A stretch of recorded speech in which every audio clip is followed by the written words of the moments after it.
Hey guys, welcome to Devbhoomi career point. तो कैसे हैं आप लोग? I hope you all are doing great with great happiness. तो आज है 20 मार्च और आज पूरे विश्व में मनाया जाता है वर्ल्ड हैप्पीनेस डे। तो इस वीडियो में हम जानेंगे क्यों ये दिन मनाया जाता है संपूर्ण विश्व में, और इसके अलावा भी इस टॉपिक के अंतर्गत हम बात करेंगे किस प्रकार से हैप्पीनेस को अपने जीवन में आपने बरकरार रखना है। कुछ बातें, कुछ नियम हम जानेंगे आज के इस वीडियो में। तो ये वीडियो आपकी परीक्षा के लिए तो महत्वपूर्ण है ही, साथ ही आपके निजी जीवन के लिए भी बहुत ज़्यादा महत्वपूर्ण है। तो इसमें हम देखेंगे इस बार की थीम क्या है 2021 की, क्योंकि कई बार एग्जाम्स में थीम पूछ दी जाती है। डे तो सबको याद हो जाते हैं कि 20 मार्च को वर्ल्ड हैप्पीनेस डे या विश्व खुशी दिवस है, लेकिन इस बार 2021 की थीम क्या रही आगामी आपको सेंट्रल लेवल के एग्जाम में, स्टेट लेवल के एग्जाम में ये क्वेश्चन देखने को मिलते हैं दोस्तों। ठीक है, तो सबसे पहले हम बात करते हैं। देखिए, संयुक्त राष्ट्र के द्वारा ये हमारा वर्ल्ड हैप्पीनेस डे मनाने की शुरुआत हुई थी और 20 मार्च 2013 से शुरुआत की गई थी। तो अंतर्राष्ट्रीय खुशी दिवस क्यों मनाया जाता है? सबसे पहले तो क्यों मनाते हैं ये जान लीजिए आप। तो संयुक्त राष्ट्र के द्वारा 20 मार्च को विश्व खुशी दिवस इसलिए मनाया जाता है ताकि दुनिया भर के लोगों में खुशी के महत्व के प्रति जागरूकता बढ़ाई जाए। क्योंकि कोई भी इंसान जब प्रसन्न रहता है तो वो अपना आउटपुट जो है ना वो 100 से भी ज़्यादा देता है। आपने खुद ही गौर किया होगा, जब भी आप प्रसन्न रहते हैं, आपका मन एकाग्र रहता है, आप अंदर से शांत रहते हैं, खुश रहते हैं, तो आपकी पढ़ाई भी बहुत अच्छी होती है, बहुत एनर्जेटिक फील करते हैं, सेल्फ कॉन्फिडेंट फील करते हैं। तो इसलिए प्रसन्नता का जीवन में एक बहुत बड़ा महत्व है। इसीलिए यही जागरूकता फैलाने के लिए संयुक्त राष्ट्र के द्वारा 20 मार्च को विश्व हैप्पीनेस डे मनाया जाता है। ठीक है, तो सबसे पहले विश्व हैप्पीनेस डे या वर्ल्ड हैप्पीनेस डे कब मनाया गया था? तो सबसे पहले वर्ल्ड हैप्पीनेस डे 20 मार्च 2013 को मनाया गया था। ये महत्वपूर्ण की पॉइंट हो गया एग्जाम के लिए भी। विश्व प्रसन्नता दिवस सबसे पहले कब मनाया गया था? तो 20 मार्च 2013 को। इसके लिए संयुक्त राष्ट्र महासभा ने 12 जुलाई 2012 को एक संकल्प लिया। ठीक है, संकल्प बोलते हैं ना, रेजोल्यूशन, जो हम पत्र लेखन में भी पढ़े थे। रेजोल्यूशन क्या होता है? संकल्प यही होता है। तो इसके बाद इसको इम्प्लीमेंट किया गया 20 मार्च 2013 से। 8 साल से धूमधाम से मनाया जा रहा है। लास्ट ईयर हमने देखा कोरोना था, तो कोरोना काल में आपको पता है बहुत से इवेंट वगैरह कैंसिल हो गए थे। तो इसीलिए 2021 की जो इस बार की थीम रखी गई है ना, कोरोना महामारी को ध्यान में रखते हुए, तो इस वर्ष का जो विषय है वो है शांत रहिए, दयालु रहिए और बुद्धिमान रहिए। यानी कि वर्ल्ड हैप्पीनेस डे 2021 की जो थीम है वो है शांत रहिए, दयालु रहिए और बुद्धिमान रहिए। ठीक है, यानी कि इस विषय का जो अर्थ है वो इस तरह से है कि यदि हम सभी के प्रति दया की प्रवृत्ति रखेंगे तो सब हमसे खुश रहेंगे और हम भी खुश रहेंगे। बिल्कुल सही बात है दोस्तों। अगर आपका जो नेचर है बहुत ही काइंडफुल नेचर के आप हैं, तो मान के चलिए आपके अंदर प्रसन्नता बनी रहेगी, क्योंकि लोग आपको अप्रिसिएट करेंगे और लोग आपको बहुत रिस्पेक्ट देंगे। और किसी भी इंसान के लिए सबसे ज़रूरी पहलू है जीवन को जीने के लिए, अगर आपको रिस्पेक्ट मिल रही है, लोग आपको अप्रिसिएट कर रहे हैं, लोग आपको प्यार दे रहे हैं, तो इट मीन्स आपकी लाइफ बहुत ही हैप्पीफुल है, मतलब बहुत ज़्यादा प्रसन्नता आपके जीवन में समाई हुई है। ठीक है, तो ये तो हो गया हमारा वर्ल्ड हैप्पीनेस डे क्यों मनाया जाता है, इस बार की थीम क्या थी। अब थोड़ा हम बात कर लेते हैं कि जो हमारी पर्सनल हैप्पीनेस है, हर किसी के मन में विचार होता है ना, जो अपने को है कैसे खुश रखा जाए, खुश कैसे रहा जाए। कई बार हम देखते हैं छोटी छोटी परेशानियां आती हैं तो बहुत विचलित हो जाते हैं। किसी एग्जाम में जल्दी देखा जाए तो हम फेल होते हैं तो बहुत विचलित हो जाते हैं। लेकिन इतनी जल्दी हार मानने से कभी भी जीवन आपका प्रसन्न नहीं हो सकता। तो कुछ बातें होती हैं जिनको आपने अपने जीवन में रखना है। ठीक है, तो सबसे पहला पॉइंट मैं आपको बताना चाहूँगा यहाँ पे कि सबसे पहले तो है कि everything is temporary in this world. यानी कि इस दुनिया में सभी चीज़ें क्या है, टेम्पररी हैं, बिल्कुल नश्वर हैं, यहाँ तक कि ह्यूमन भी। देखिए, अभी मैं बोल रहा हूँ, अभी मैं कोई एक्टिविटी कर रहा हूँ, लेकिन मुझे पता नहीं कि मेरी लाइफ कहाँ तक है, कब तक है। इसीलिए हमने देखिए अपने लाइफ के महत्व को समझना है। यानी कि जो बुरी घटना है, बुरी चीज़ें या फेलियर हमारे साथ होता है, उसको जल्दी से जल्दी भूल जाना है। इस प्रकार से हम खुश रह पाएंगे। यानी कि पहला जो आपका बोल सकते हैं कि नियम है खुशी पाने का, वो है एवरीथिंग इज टेम्पररी मान के आपको जीवन में आगे बढ़ना है। कोई भी चीज़ परमानेंट नहीं है इस दुनिया में। ठीक है, दूसरा जो पॉइंट है, देखिए दूसरा पॉइंट बताना चाहूँगा, दुनिया का हमेशा अनुभव लें। कोई भी चीज़ है उसका एक्सपीरियंस लें। जैसे आप कहीं पर घूमने जाते हैं, ज़रूरी नहीं है कि आप उसको कैमरे में कैप्चर कर रहे हैं। एक ब्यूटीफुल प्लेस, हिल स्टेशन पे आप जाते हैं, किसी बीच पे जाते हैं, उसको अपने लाइफ में एक्सपीरियंस करना ज़रूरी है। जब भी आप उसको याद करेंगे आंखें बंद करके, तो आपको एक हैप्पीनेस फील होगी। वहीं आप उसी चीज़ को कैमरा में रिकॉर्ड करके अपने लैपटॉप या मोबाइल पे देखेंगे तो फिर से वो प्रसन्नता नहीं मिल पाएगी जो प्रसन्नता आपको उस स्थान पर उस समय पे मिली थी। यानी कि एक्सपीरियंस करना किसी भी चीज़ को बहुत ज़्यादा महत्वपूर्ण है। तीसरा देखिए, तीसरा जो नियम बोलता है वो बोलता है कि अपना किसी से भी कंपैरिजन नहीं करें। यू आर द बेस्ट, हमेशा अपने अंदर से ये फीलिंग आनी चाहिए कि आई एम द बेस्ट, ठीक है, I am the only best नहीं होना चाहिए। फिर आपका ईगो बोल सकते कि आगे आ जाएगा, लेकिन आई एम द बेस्ट की फीलिंग हमेशा होनी चाहिए। यानी कि अपने आप की किसी से तुलना नहीं करनी है, लेकिन अपना मूल्यांकन जरूर करना है। जैसे आपने कोई एग्जाम दिया, फेल हो गए, थोड़ी देर निराशा होगी, लेकिन खुद खुश रखिए।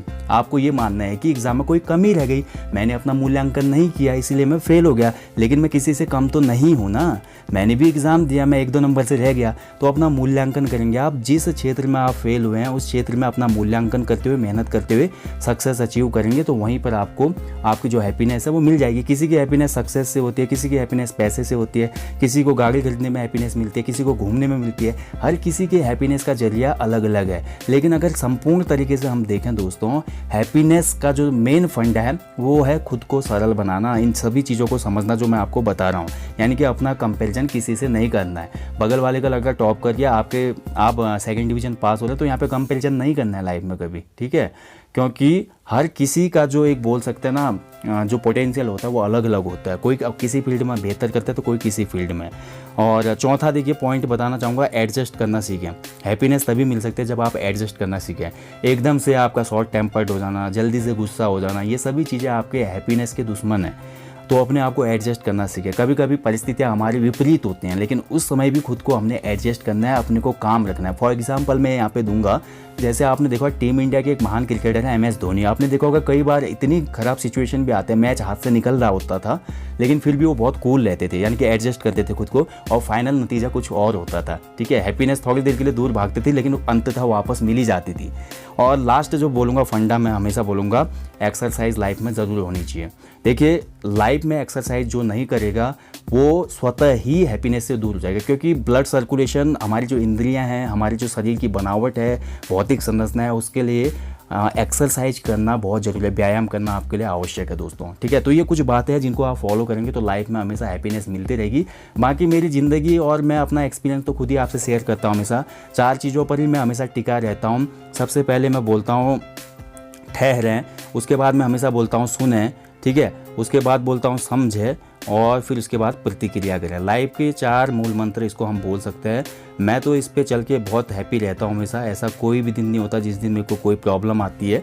हमेशा ठहरना है, उसके बाद सुनना है कोई भी चीज़, फिर उसको समझना है, तब जाके अपना रिएक्शन देना है। किसी भी सोसाइटी में आप रह रहे हो, किसी भी वर्किंग प्रोफाइल में हो, गवर्नमेंट जॉब में भी अगर आप कल के दिन लग जाएंगे, अगर आपके अंदर ये चीज़ें नहीं होंगी जो मैंने अभी डिस्कस की, तो वहाँ पर भी आपको प्रॉब्लम होने लगेगी। आपके कलीग आपसे चिढ़ने लगेंगे, आपकी बातें होने लगेंगी तरह तरह की, तो आप स्वतः ही क्या होंगे, परेशानियों में घिर जाएंगे। तो अपने आप को सरल बनाना बहुत आवश्यक है दोस्तों, ठीक है। तो यही है हैप्पीनेस का फॉर्मूला। हैप्पीनेस कोई आसमान से नहीं आती दोस्तों, हैप्पीनेस कोई ऐसा बूंद नहीं है जो एक रात में आपको कोई दे देगा। ये हैप्पीनेस जो बोलते हैं ना, प्रसन्नता है, वो खुद से ही विकसित होती है। और आप खुद को सर्वश्रेष्ठ मानते हुए, सबसे बेस्ट मानते हुए अगर जीवन में आगे बढ़ेंगे तो हमेशा सफल भी होंगे, ठीक है। तो देखिए दोस्तों, मैं यहाँ पे सेशन को समाप्त करूँगा। ये मंत्र आप नोट कर लें, सेवर्स का, ठीक है। सेवर्स अगर आपने फॉलो कर दिया लाइफ में, तो कोई भी सफलता हो, हैप्पीनेस हो, पैसे का आपकी कमी हो, ये सभी चीज़ें, मतलब कोई भी चीज़ मतलब जीवन में कम नहीं हो पाएगी। मतलब खूब सफलता मिलेगी आपको, खूब हैप्पी रहेंगे, पैसा आपके पास बहुत होगा, लोग आपके पास बहुत होंगे, दोस्त बहुत होंगे, आपकी जो मैरिज लाइफ अच्छी चलेगी, आपका जो रिलेशनशिप है बहुत अच्छी चलेगी, अगर आप इन सभी चीज़ों को फॉलो करते हैं अपनी लाइफ में। तो इसको मैं नाम देता हूँ सेवर्स का, ठीक है। तो सेवर्स, सबसे पहले एस फॉर एस में साइलेंस। तो सबसे पहले साइलेंस, अपने आप को गंभीर बनाना, चुप रहना, ठहरें, जो मैंने बोला ना, ठहराव लाना अपने अंदर बहुत ज़रूरी होता है। दूसरा देखिए अफर्मेशन, तो अफर्मेशन करना भी बहुत ज़रूरी है। इसके बाद देखिए विजुअलाइजेशन, आप आज कहाँ पे हैं, कल कहाँ पर होंगे, अपने को विजुअलाइज करना बहुत ज़रूरी है। आज आप किसी भी एग्ज़ाम की तैयारी कर रहे हैं, कल उस एग्ज़ाम को निकालने के बाद आपका जो बोल सकते हैं इकोनॉमिक बैकग्राउंड होगा या आपका जो सोशल स्टेटस होगा किस प्रकार का होगा, और लाइफ में जो आपके गोल्स है क्या फुलफिल करने के लिए वो जॉब आपकी इनफ है, तो ये विजुअलाइजेशन आपका बहुत ज़रूरी है।